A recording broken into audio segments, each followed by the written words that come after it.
नेपाल सरकार के द्वारा सोशल मीडिया को बैन कर देना, नेपाली युवाओं का करप्शन के खिलाफ सड़क पर उतर आना या अंतर्राष्ट्रीय एजेंसियों का नेपाल की राजनीति में इंटरफेयर होना, यही कारण बताए जा रहे हैं नेपाल के तख्ता पलट के। एक थ्योरी ये भी कहती है कि नेपाल को बनना था हिंदू राष्ट्र, इसलिए वहाँ की जनता ने कर दी इस प्रकार की क्रांति। एक थ्योरी ये भी कहती है कि वहाँ की जनता अब उनको और बर्दाश्त नहीं कर रही है, जो ब्राह्मण हैं और ऊंचे पदों पर बैठे हैं, इसलिए उनको हटाने के लिए यह क्रांति हुई है। दुनिया का ऐसा कोई कोना नहीं है जहाँ दलितों का शोषण ना हो रहा हो, शायद इसीलिए नेपाल में एक क्रांति हुई हो, तख्ता पलट हो गया है। लेकिन खून से लथपथ यह जूता आज नेपाल की जेनजी क्रांति का प्रतीक बन गया है। समय रहते अगर यह जूता नेपाल के भ्रष्ट नेताओं की चांद पर होता तो आज इस जूते के ऊपर खून नहीं होता। इसके ऊपर खून है, इसका प्रमुख कारण है नेपाल में होने वाली यह हिंसक क्रांति।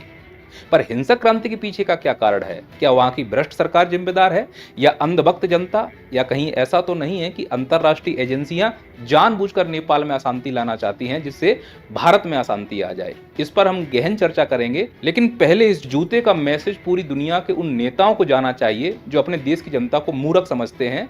यह जूता क्या संदेश दे रहा है उन नेताओं को जो तानाशाही के रूप में देश को चलाना चाहते हैं? और इस जूते का मैसेज बहुत स्पष्ट है कि किसी देश का कोई नेता अगर सत्ता की सनक में उस देश की युवा शक्ति को नजरअंदाज और परेशान कर रहा है तो संभवतः उस देश के हालत श्रीलंका और बांग्लादेश या फिर नेपाल जैसे हो सकते हैं। बहुत पुरानी कहावत है कि जिस ओर जवानी चलती है उस ओर जमाना चलता है। जमाना है एआई का और जवानी है जेनजीज की। और नेपाल के जेनजीज ने यह बताया कि असली जेनजी वो है जो अपने देश के लिए सीने पर गोली खाए। जेनजीज वो नहीं है जो गालियां सिखाए। जेनजीज वो नहीं जो अपनी मम्मी के साथ सोने की इच्छा रखे। जेनजीज वो नहीं है जो सपोले हों। ये जेनजीज नहीं है, ये हैं ज़ॉम्बीज जो एक वायरस फैला रहे हैं पूरे भारत में गालियों का। उसका परिणाम ये है कि माननीय प्रधानमंत्री की मां को भी सरेआम गालियां दी जा रही हैं। किसकी वजह से? इन्हीं ज़ॉम्बीज और जेनजीज की वजह से। इन लोगों को अगर तुम फॉलो कर रहे हो तो निश्चित रूप से देश का क्या होगा? तुम क्या बनोगे? देशभक्त नहीं, तुम अंधभक्त बनोगे। और अभी भी अगर अंधभक्त बनने का भूत तुम्हारे सर से नहीं उतर रहा है तो फिर तुम्हें नेपाल के अंधभक्तों की ये बात जरूर सुननी चाहिए। बोलो बे। हम भी लायल थे, तुम भी लायल हो। हम भी पेले गए थे, तुम भी पेले जाओगे। और इन नेपाली अंधभक्तों के मैसेज के बाद भी अगर तुम्हारी अंधभक्ति की पट्टी नहीं उतर रही है, फिर आप दुनिया के किसी भी देश के अंधभक्त हो, मैं चाहता हूं मेरे कहने पर एक बार अंधभक्ति की पट्टी उतार कर ये जलती हुई संपत्तियों को देखो। धूं धूं कर ये संपत्तियां जल रही ना, ये नेपाल की हैं। क्यों जल रही हैं? क्योंकि यहां पर भी पहले अंधभक्त थे। इतने अंधभक्त थे कि शासन पर, प्रशासन पर पूरी तरह भरोसा कर रहे थे। उनको लग रहा था कि यहाँ शासन प्रशासन सब हमारे लिए अच्छा कर रहा है, धर्म और जाति के नारे दे रहे हैं और हम उसमें खुश थे। और जब इन्होंने अंधभक्ति की पट्टी खोली तब तक इनकी पूरी संपत्तियां जल के राख हो गईं। नेपाल की जनता को क्या मिला? हाथ में राख। जो शासक झूठ बोलकर शासन कर रहे थे उनका क्या हुआ? वही जो हर बार की तरह होता है और होगा भी, झोला उठाया और हेलीकॉप्टर में बैठकर निकल गए, जैसे कि श्रीलंका में हुआ, बांग्लादेश में हुआ और अभी नेपाल में हो रहा है। भविष्य में किसी भी देश में ऐसा हो सकता है, पर इस प्रकार की क्रांति केवल उन्हीं देशों में संभव है जिन देशों में देशभक्त ज्यादा हैं। अगर किसी देश में अंधभक्त ऊपर से बेरोजगार हैं तो उस देश में कभी कोई क्रांति नहीं हो सकती। भारत एक देशभक्तों का देश है, यहाँ अंधभक्त नहीं मिलते हैं। फिर भी अगर भारत में कहीं थोड़े बहुत अंधभक्त और बेरोजगार हैं तो अंधभक्ति का तो मेरे पास कोई इलाज नहीं है, बेरोजगारी का मेरे पास इलाज है। क्योंकि मैं मानता हूं कि बेरोजगारी केवल स्किल से ही मिटाई जा सकती है और आज इस एआई के ज़माने में स्किल की बहुत ज़रूरत है।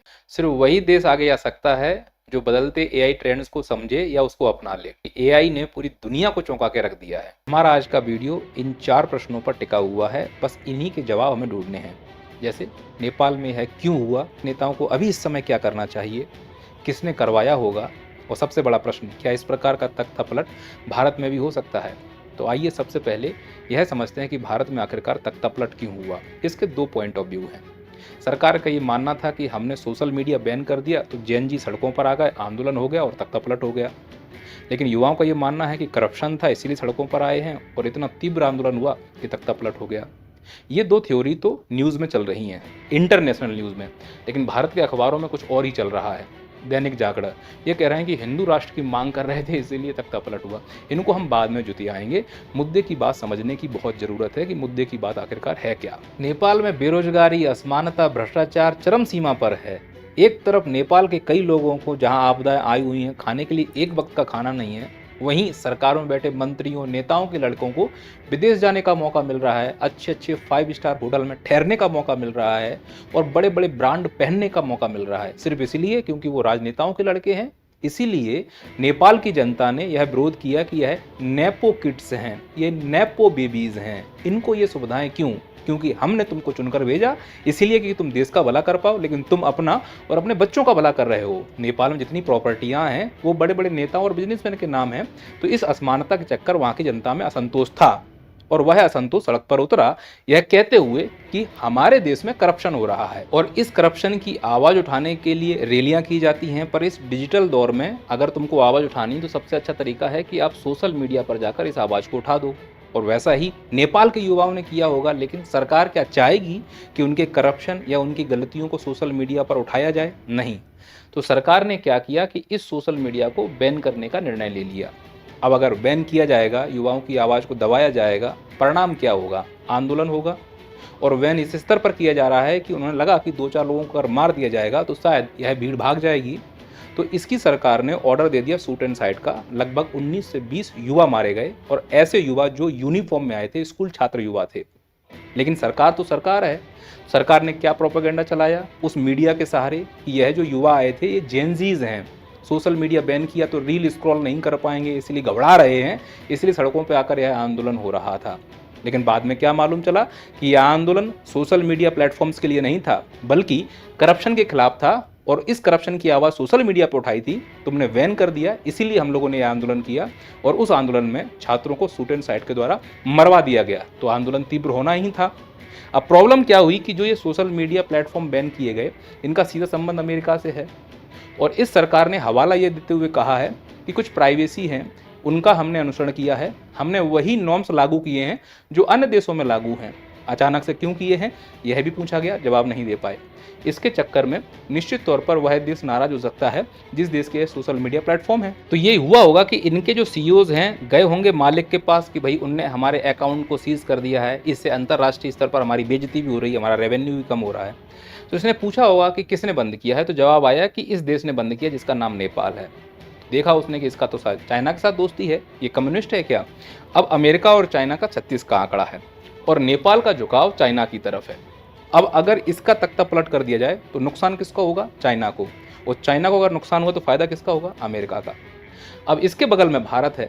अब भारत में 3 कंडीशंस हैं। पहला, भारत और अमेरिका के संबंध थोड़े से कड़वे हो गए थे। दूसरा, भारत के बिहार में चुनाव चल रहे हैं। तीसरा, अब अमेरिका का प्यार भारत के लिए फिर जागा है। डोनाल्ड ट्रंप को रात को यादें आ रही हैं हमारे मोदी जी की, सिसकियाँ भर रहे हैं, ट्वीट भी कर रहे हैं आधी रात को। तो शायद मोदी जी को खुश करने के लिए यह एक चाल चली गई हो कि क्यों ना यहाँ पर तख्ता पलट करा दिया जाए। अब ये जो मैं आरोप लगा रहा हूँ इसकी मैं पुष्टि नहीं कर रहा हूँ, लेकिन अंतर्राष्ट्रीय स्तर पर नेपाल के साथ खेला हुआ है। वहाँ की जनता सड़क पर उतरी जरूर थी भ्रष्टाचार के विरोध में, और जनता उतर भी सकती है और अन्य देशों में उतरती भी है। आंदोलन भी किया, जनता करती भी है, पर जनता तख्ता पलट नहीं कर सकती। जनता संसद नहीं जला सकती, राष्ट्रपति भवन नहीं जला सकती। इसको करने के लिए कुछ विशेष लोगों की आवश्यकता होगी, उनको जो पहले काम कर चुके हैं, शायद श्रीलंका में या बांग्लादेश में। ये कौन है लोग? इनको लाता कौन है?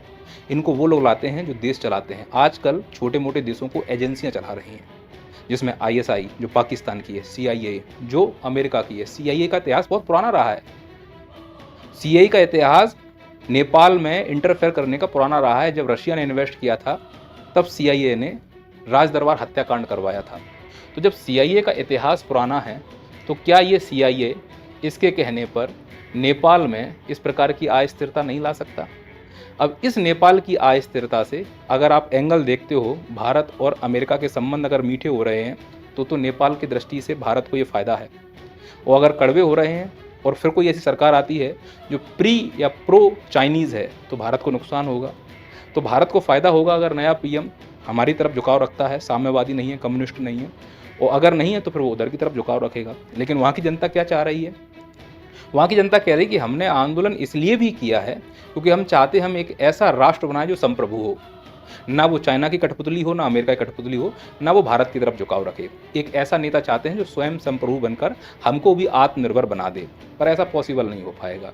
इस पूरे तख्ता पलट में जो यहाँ पर हमारा बफर स्टेट हुआ करता था नेपाल, इसको कुछ ना कुछ इम्पैक्ट तो होने वाला है, क्योंकि अगर यह संप्रभु हो गया, न्यूट्रल में आ गया, तो निश्चित तौर पर भारत और अमेरिका के बीच में झड़प होना बहुत आम बात होगी। अभी नेपाल के साथ हमारे 21 बॉर्डर खुले हुए हैं, रोटी और बेटी का संबंध है। अगर तुम स्वतंत्रता की तरफ जाओगे तो उन बॉर्डर पर हम फेंसिंग करेंगे और रोटी और बेटी का संबंध खत्म कर देंगे। फिर तुम स्वतंत्र होगे, हमारे लिए बफर स्टेट की तरह काम नहीं कर पाओगे, तो हमारी झड़पें चाइना के साथ भविष्य में, अगर हमारी दोस्ती फिर से टूटती है, जो कि अभी अच्छी दोस्ती हो रही है, लेकिन चाइना के साथ दोस्ती वैसा है जैसे किसी बेवड़े के साथ दोस्ती कर लेना।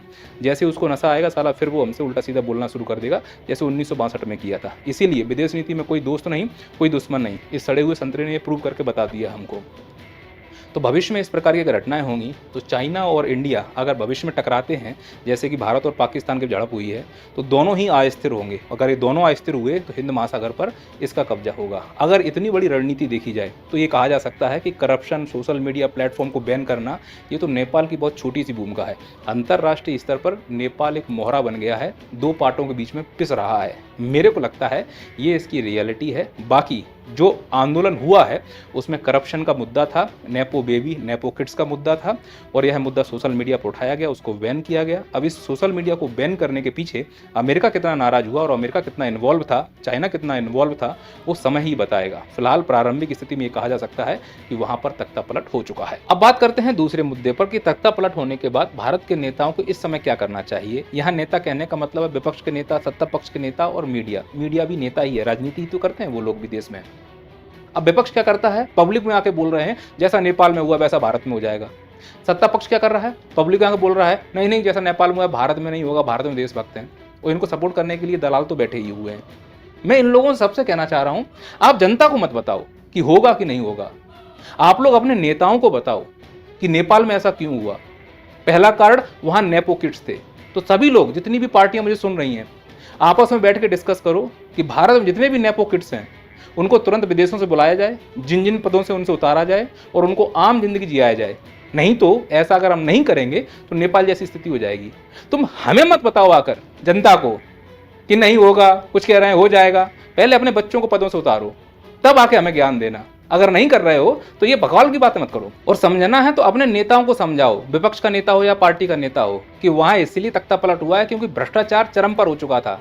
तो नेताओं को बात बोलो कि भ्रष्टाचारियों के साथ गलवैयां मत करो। जिनको तुमने भ्रष्टाचारी बोला है उनके साथ तुम पार्टी में उन्हें उप सीएम बनाकर बैठे हुए हो, तो शर्म आनी चाहिए। तुम जनता को बता रहे हो कि होगा कि नहीं होगा। व्यापम घोटाले का क्या हो गया है, पुल गिर रहे हैं, रोड गिर रहे हैं, एयरपोर्ट गिर रहे हैं, स्कूल गिर रहे हैं, बच्चे मर रहे हैं, भ्रष्टाचार नहीं है तो क्या है। और तुम जनता से आके बोल रहे हो, विपक्ष वाला बोलेगा हो सकता है, पक्ष वाला बोलेगा नहीं हो सकता है। अरे तुम लोग आपस में बैठकर इस मुद्दे पर बात क्यों नहीं कर रहे हो कि सच में भ्रष्टाचार है। जब विपक्ष सत्ता में होती है तो विपक्ष में जो बैठे होते हैं वो बोलते हैं भ्रष्टाचार है, जब विपक्ष वाले सत्ता में आते हैं तो वो विपक्ष में बैठे बोलते हैं भ्रष्टाचार है। सजा किसी को होती नहीं है। जितने नेता हैं, कोई चारा घोटाला, कोई बोफोर्स घोटाला, कोई फलाना घोटाला, कोई ठिकाना घोटाला, साले सीएम बने घूम रहे हैं। और तुम हमें सिखा रहे हो कि नहीं नेपाल में जैसा हुआ नहीं होगा, कुछ बोल रहे हैं हो जाएगा। अरे जनता से मत बात करो, तुम आपस में पहले डिसाइड कर लो कि जो नेपाल के हालात हैं क्या वो भारत में हालात हैं। जवाब है हाँ है, तो जनता को मत समझाओ। और अगर हालात नहीं है तो जनता को मत समझाओ। जनता बहुत समझदार है वैसे भी। एक तरफ बोलते हो बेटी बचाओ बेटी पढ़ाओ, फिर बोलते हो कि वहां पर इस प्रकार का भ्रष्टाचार नहीं है, वहां पर महिला को सम्मान नहीं हो रहा था इसलिए सत्ता पलट गई। तो भारत में कौन सा हो रहा है? जिन्होंने बलात्कार किया है उनका खुद प्रचार कर रहे हैं माननीय प्रधानमंत्री मोदी जी। तो जो कांग्रेस के या बीजेपी के कोई भी प्रवक्ता स्पोक पर्सन हो, अपने नेताओं को जाकर समझाओ कि तुम गलत कर रहे हो, नहीं तो नेपाल जैसे हालत हो सकते हैं। जो बलात्कारी है, इस हरामखोर को बार बार पैरोल दी जा रही है, और वो मनीषा बेवानी हत्याकांड हुआ है ये पैरोल पर ही था। मुझे तो इसी पे शक है, लेकिन इसका कुछ होगा नहीं। मैंने कहा ना कि पानी से पानी मिले, मिले कीच से कीच, ज्ञानी से ज्ञानी मिले और मिले नीच से नीच। वो तुम जनता को आके बता रहे हो कि ये सत्ता परिवर्तन होगा कि नहीं होगा। अबे पहले तुम आपस में डिस्कस कर लो ना। देश की रुल्ली बजा के रखी तुम लोगों ने, और फिर आकर बोलते हो कि नहीं देश में ऐसा होगा कि नहीं होगा। जो बच्चे अपने अधिकारों की मांग करें उनके ऊपर एफआईआर कर दो, जो साले देशद्रोही के साथ बैठे हैं वो उनको गुलाम घूमने दो। अरे मैं कहता हूं देश के गद्दारों को गोली मारो, सालों को जिन्होंने हमारे माँ बहनों का सिंदूर जाड़ दिया, हरामखोरों के साथ हम क्यों बैठ रहे हैं। पर यह बात किसी को समझ में नहीं आ रही है। मैं अगर मुझसे कोई पूछे कि देश की क्या स्थिति है तो मैं इस व्यक्ति का समर्थन करूंगा, लेकिन भाई की ये वाली बात इन लोगों को समझ में कहाँ आ रही है पक्ष हो, विपक्ष हो, मीडिया हो, सब अपना अपना प्रोपेगेंडा चला रहे हैं। पक्ष का कोई भी नेता या प्रवक्ता आता है, उसका एक ही काम है कि सरकार के काम की बुराइयां करना। अरे भाई, कभी तो सरकार अच्छा काम करेगी, कभी तो तारीफ करना सीखो। ऐसे पक्ष का कोई नेता या प्रवक्ता आएगा, उसका एक ही काम है कि सरकार की हमेशा तारीफ करना। अरे सरकार जहां जहां असफल रही है उसके बारे में खुलकर बोलो ना। जब नहीं बोलोगे तो ऐसा लगता है कि देश तुम्हारे लिए पहले ही बात नहीं है। सरकार ने तुमको कुछ प्रलोभन दे दिया कि तुम्हें ये पद मिल जाएगा, तुम्हारे बच्चे यहाँ पढ़ेंगे, एसी के रूम में बैठो, बस बक बक बक बक कर दो आकर, देश की लुल्ली बजे तो बच जाए। और घंटा बजाने में ये लोग पीछे है नहीं, 2 अड्डी फेंको, ये तो देश को बर्बाद करने में लगे हुए हैं। तो समझने की जरूरत है। इन प्रवक्ताओं से, इन नेताओं से, इन मीडियाओं से बस इतना कहना चाह रहा हूं कि देश की जनता को मत समझाओ, अपने अपने नेताओं को जाकर समझाओ और उन चीजों को ठीक करने का प्रयास करो जिनकी वजह से नेपाल में हालत हुई है। देश की जनता को संबोधित करने से वो हालात ठीक नहीं होंगे। अच्छा, नेपाल में हालत क्यों हुए, हमारा ये तीसरा प्रश्न है कि किसने करवाया, कैसे हुआ, वो समझ में आ गया। किसने करवाया, सीधी सी बात है, एजेंसियों ने करवाया। चौथा प्रश्न ये है कि क्या भारत में भी तख्तापलट हो सकता है। बात को समझना, भारत एक ऐसा संप्रभु देश है, यहाँ नेता पलट सकते हैं, तख्ता नहीं पलटते। भले ही एक बार हमारे यहाँ इमरजेंसी लग गई हो, लेकिन ये उम्मीद करना किसी दुनिया के दूसरे देशों के द्वारा कि भारत में तख्ता पलट हो सकता है, नज़र तो सबकी है भारत के ऊपर।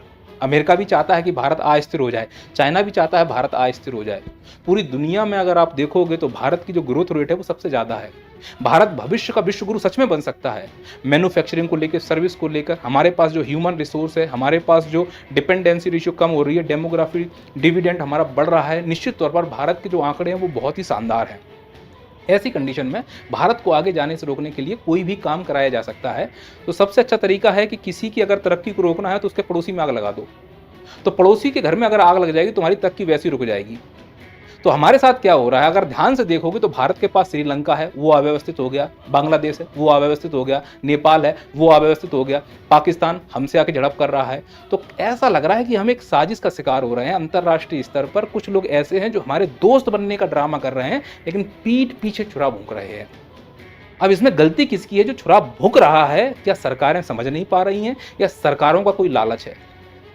तो सरकारों का अगर लालच ना हो, नेताओं का अगर लालच ना हो, तो किसी की इतनी औकात नहीं है कि भारत के पीठ में आके छुरा भोंक दे। भारत के पीठ में छुरा भोंकने का मतलब यह है कि नेता की असफलता है, भारत की नहीं। और अगर कोई नेता की असफलता है तो उस नेता को बदला जाना चाहिए। तख्ता पलट का यहां कोई सवाल ही उत्पन्न नहीं हो रहा है। और भारत की जनता उतनी समझदार है, भारत की जनता उतनी देश प्रेमी है। कुछ अंधभक्तों से भारत की देशभक्ति खत्म नहीं हो जाती है और वो अंधभक्त भुगत रहे हैं बेरोजगारी के रूप में। उनका जीवन कष्ट से गुजर ही रहा है। कच्छों में इतने बड़े बड़े छेद हैं, लेकिन फिर भी अंधभक्ति नहीं खत्म हो रही है। अगर प्यार करना है तो देश से प्यार करो, प्यार करना है तिरंगे से प्यार करो, प्यार करना है संविधान से प्यार करो, राष्ट्रीय प्रतीक चिन्ह से प्यार करो। क्या 2 कौड़ी के नेताओं और 2 कौड़ी की पार्टियों से प्यार कर रहे हो? जो नेता अपनी पार्टी के नहीं हो पाए वो देश के क्या होंगे? इसीलिए इस भ्रम से बाहर आओ। दुनिया को पूरा स्पष्ट मैसेज देना चाहता हूं कि किसी को लग रहा है कि भारत देश में इस प्रकार की अशांति और अव्यवस्था कर लोगे, तो भाई साहब ये है, भारत देश का जूता उल्टा डला है। तुम्हारे बाप में ताकत तो सीधी कर लो आगे। भारत संप्रभु था, संप्रभु है और संप्रभु रहेगा।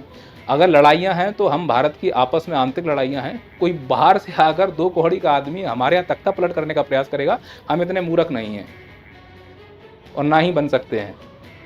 समर्थन में हो तो कमेंट कीजिए। मिलते हैं अगली वीडियो पर। टांग तो खींचेंगे राजनीतिक पार्टियों की, लेकिन बात जब राष्ट्रीय एकता की आ जाए तो फिर पार्टियां साइड में रखो, देश पहले। मिलते हैं अगले वीडियो में। जय हिंद, जय भारत।